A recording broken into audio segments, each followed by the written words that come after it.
ముఖ్యమంత్రి గారికి ఇంత ఫ్రస్ట్రేషన్ పనికిరాదు. రిప్లై ఇవ్వడానికి వారు జీవితంలో మాకు ఇప్పుడు కాదు అధ్యక్ష, 2009 నుంచి చెప్తున్నాడు ఆయన. నేను ఆడ కూర్చుంటా అన్నాడు, కూర్చున్నాక కూల్ కావాలి కదా అధ్యక్ష.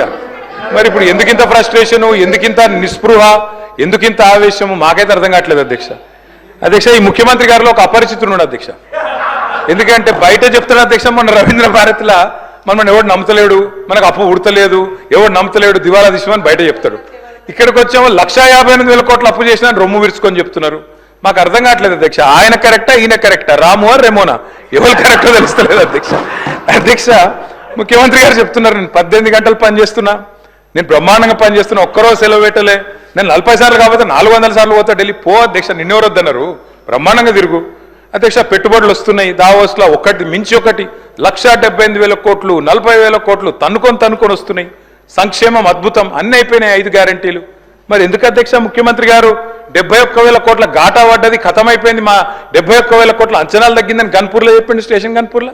ఎందుకే అంటున్నా అధ్యక్ష, నేను ఓదికేమో పైసలు లేవంటారు అధ్యక్ష, ఉద్యోగులకు డిఏలకు పైసలు లేవు, 6 గ్యారంటీలకు పైసలు లేవు, తులం బంగారంకు పైసలు లేవు. కానీ మళ్ళీ ఇదే ముఖ్యమంత్రి గారు ఏం చేస్తారు అధ్యక్ష, బ్రహ్మాండంగా ఫ్యూచర్ సిటీ హెచ్ఎండిఏకు 20,000 కోట్లతో టెండర్లు, జిహెచ్ఎంసీలో 7,000 కోట్ల టెండర్లు, వాటర్ వర్క్స్ లో 14,000 కోట్ల టెండర్లు, కొడంగల్ లిఫ్ట్ ఇరిగేషన్ లో 4,400 కోట్ల టెండర్లు, ఫ్యూచర్ సిటీలో 6 లైన్ల మెయిన్ రోడ్డు, 2 వైపులా 2 సర్వీస్ లైన్లు, మొత్తం 10 లైన్లు 5,000 కోట్లు, మూసీ సుందరీకరణ 1,50,000 కోట్లు. ఇన్నిటికి పైసలున్నాయి కానీ 6 గ్యారంటీలకు పైసలు లేవు, తులం బంగారం పైసలు లేవు, మహిళలకు ఇచ్చేందుకు 2,500 లేవు. దేనికి పైసలు లేవు అధ్యక్ష? రుణమాఫీ అధ్యక్ష. నాకు ఒకటి అర్థం కావట్లేదు అధ్యక్ష, రుణమాఫీ అంటే నేను ముఖ్యమంత్రి గారిని సూటిగా అడుగుతున్నా అధ్యక్ష, వారిది కొడంగల్ నియోజకవర్గం, నా సిరిసిల్ల నియోజకవర్గం అధ్యక్ష. మీరు కావాలంటే ఈరోజు సభ అయిపోయింది కదా అధ్యక్ష, ఈరోజుతోని రేపు మీరు ఏ టైంలో అంటే ఆ టైంలో ముఖ్యమంత్రి గారు పోదాం, కొడంగల్ పోదామా, సిరిసిల్ల పోదామా, ఈ ఊరు కూడా మీ ఇష్టం. ఏ ఒక్క ఊళ్ళనన్నా 100% రుణమాఫీ అయింది అనే మాట చెబితే నేను శాశ్వతంగా రాజకీయాలు వదిలేసి వెళ్ళిపోతా. ఇది నా ఛాలెంజ్, స్వీకరిస్తారా? కొడంగల్గా కొండారెడ్డిపల్లి పోదాం అధ్యక్ష అంటే చెప్పడానికి కూడా కొంత ఉండాలి అధ్యక్ష. వారే కదా అధ్యక్ష రైతులను రెచ్చగొట్టింది. 2 లక్షలు తెచ్చుకోండి, ఎంబడే ఓన్రి, డిసెంబర్ 7 నాడు ఇందిరమ్మ రాజ్యం వస్తుంది, 9 తారీఖు నాడు మొదటి సంతకం పెడతా, అయిపోతుంది 2 లక్షల రుణమాఫీ. అయ్యిందా అధ్యక్ష? పోదామా ఎవరికన్నా అధ్యక్ష? నేను అడుగుతున్నా అధ్యక్ష, నేను అడుగుతా ఉన్నా. ఇంకోటి అన్నారు అధ్యక్ష, వారు దేవుని మీద ఒట్టు పెట్టినారు అధ్యక్ష. ఇప్పుడు దేవుని బాధపడే పరిస్థితి వచ్చి నిరకళ్ళు వెళ్ళని చెప్పి అధ్యక్ష నేను అడుగుతున్నా. వారు అంటారు అధ్యక్ష రైతు బంధు, రైతు భరోసా. నేను అడుగుతున్నా అధ్యక్ష, రైతు భరోసా ఏంది అధ్యక్ష మీరు చెప్పింది?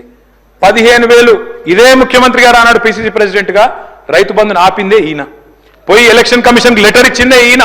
ఆ లెటర్ కాపీ ఇక్కడ ఉంది నా దగ్గర, ఇది లెటర్ కాపీ, రేవంత్ రెడ్డి గారు స్వయంగా ఇచ్చిన ఉత్తరం కాపీ ఎలక్షన్ కమిషన్ కు. ఆపిందే మీరు, మళ్ళీ మీదికెళ్ళి మేము దాచుకున్నాం, మేము ఆపినామని చెప్తారు. నేను పంపుతా అధ్యక్ష ఇది మీకు. అధ్యక్ష రైతు బంధు ఆపుతారు, 7,600 కోట్లు ఆపిందే వాళ్ళు. ఆపి ఏం డైలాగ్ కొట్టింది అధ్యక్ష మీరు? హరీష్ రావు ఆపుతుండు, కేసీఆర్ ఆపుతుండని చెప్పి ఆ రోజు అన్నారు అధ్యక్ష. డిసెంబర్ 3 నాడు, డిసెంబర్ 3 ముందు అయితే 5,000, డిసెంబర్ 3 తర్వాత అయితే 7,500 అని చెప్పింది ఎవరు అధ్యక్ష? 3 ముందు అయితే 5,000, 3 తారీఖు తర్వాత అయితే 7,500 అని చెప్పిందే ఈ ముఖ్యమంత్రి గారు. అధ్యక్ష ఇంకెన్ని చెప్పినారు అధ్యక్ష? ఉచిత కరెంటు కాంగ్రెస్ అట, కరెంట్ అంటేనే కాంగ్రెస్ అట, కాంగ్రెస్ అంటేనే కరెంట్ అట. ఇక్కడనే కూర్చొని నేను ఒక్క నిమిషం తొందర పడకు రాజు, నువ్వు అవుతావు. నేనేమంటున్నా అధ్యక్ష, ఇక్కడనే నిల్చొని ముఖ్యమంత్రి గారే చెప్పిన అధ్యక్ష.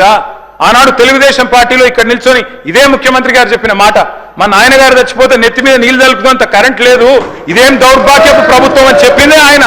ఇవాళ కరెంట్ అంటే కాంగ్రెస్, కాంగ్రెస్ అంటే కరెంట్ అంటే బయట చూస్తలేరా అధ్యక్ష? నేను ఇంకోటి అంటున్నా, వారు అంటున్నారు 10 నెలలైనా ఇంతెందుకు అంతెందుకు అని నేను అంటున్నా అధ్యక్ష. మేం చెప్పమన్నామా? 100 రోజులు, 6 గ్యారంటీలు, తొడలు కొట్టుడు, మెడలు కోసుకుంటానుడు, బాండ్ పేపర్లు, అఫిడవిట్లు, దేవుళ్ళ ముంగడ పెట్టాడు. ఎవరు పెట్టిన అధ్యక్ష? 100 రోజుల్లో ఇస్తామని తులం బంగారం ఎవరు చెప్పింది అధ్యక్ష? ఎందుకు ఇస్తలేరు తులం బంగారం? ప్రజలు గోల్డ్ అనుకొని ఓటేసారు, కానీ వీళ్ళు రోల్డ్ గోల్డ్ వెళ్ళింది అధ్యక్ష. గోల్డ్ అనుకున్నారు, రోల్డ్ గోల్డ్ వెళ్ళింది. లంకె బిందెలు దొరికేదాకా అవ్వాలన్నా అధ్యక్ష మేము? ప్రజలు ఎప్పటిదాకా ఎదురు చూడాలి? లంకె బిందెల కోసం ఆగన్నా? ఇంకా ఎంత అబద్ధం, ఎంత పచ్చి అబద్ధం అంటే అధ్యక్ష నేను అడుగుతా ఉన్నా అధ్యక్ష, ఇక్కడ మీరు చెప్పేది తప్ప, కాగ్ చెప్పేది తప్ప? రేవంత్ రెడ్డి లెక్కలు తప్ప, కాగ్ లెక్కలు తప్ప అధ్యక్ష? చెప్పాలి. రేవంత్ రెడ్డి గారు ఈరోజు చెప్పిన లెక్కలు 1,52,000 కోట్లు మిత్తి కట్టిన, అప్పులు కట్టిన, ఇది కాగ్. మీకు పంపిస్తా ముఖ్యమంత్రి గారు చూసుకోండి. కాగ్ చెప్తున్న ప్రకారం నెలకు 2,750 అసలు మిత్తి కలిపి. మరి మీరు అక్కడ జూట్ చెప్పాలని చెప్తుండాలి, ఇక్కడ అబద్ధం చెప్తుండాలి. రెండిట్లో ఏది కరెక్టో చెప్పాలి. ఆర్థిక అరాచకత్వం ఉన్నారు అధ్యక్ష. ఆర్థిక అరాచకత్వం నిజమైతే ఆయననే ఎందుకున్నాడు అధ్యక్ష ఆర్థిక కార్యదర్శి? మాకు 11 బడ్జెట్లకు సాయం చేసిన ఆయన, మీకు 3 బడ్జెట్లకు సాయం చేసిన ఆయన ఎందుకు కొనసాగిస్తున్నారు? మరి ఏది కరెక్ట్? అందుకే అంటున్న అధ్యక్ష. ఇంకోటి బోనస్, అది కూడా గొప్పగా చెప్పిన అధ్యక్ష. బోనస్ ఇగో అధ్యక్ష, ఇది కాంగ్రెస్ మేనిఫెస్టో. పేజ్ నెంబర్ చూసుకోండి, పేజ్ నెంబర్ 8. ఏం చెప్పిన అధ్యక్ష ఈ మేనిఫెస్టోలో? వరి ధాన్యం మద్దతు ధర 2183. దేనిది మద్దతు ధర? ఇది దొడ్డు వడ్లది. 2183 అంటే దొడ్డు వడ్లు. దొడ్డు వడ్లకు మీరేం చెప్పినారు? 500 కలిపి 2683 ఇస్తామని చెప్పిండ్రు. ఇచ్చిండ్రా? మీరేం చెప్పిన? మొక్కజొన్న 1670 కలిపి 2200 ఇస్తాం. కందులు 6300 6700 ఇస్తాం. సోయాబీన్ 3950 4400 ఇస్తాం. పత్తి 6025 6500 ఇస్తాం. మిర్చికి మద్దతు ధర 15000 ఇస్తాం. పసుపుకు 12000 ఇస్తాం. ఎర్రజొన్నకు 3500 ఇస్తాం. చెరుకుకు 4000 ఇస్తాం. జొన్నలకు 3050 ఇస్తాం. ఒక్కటన్ని ఇచ్చిండ్రా? బోనస్ బోగస్ కాలేదా? రాష్ట్రంలో రైతులు చూస్తలేరా? ఎటువంటి దబాయిస్తే అయిపోతుంది అధ్యక్ష.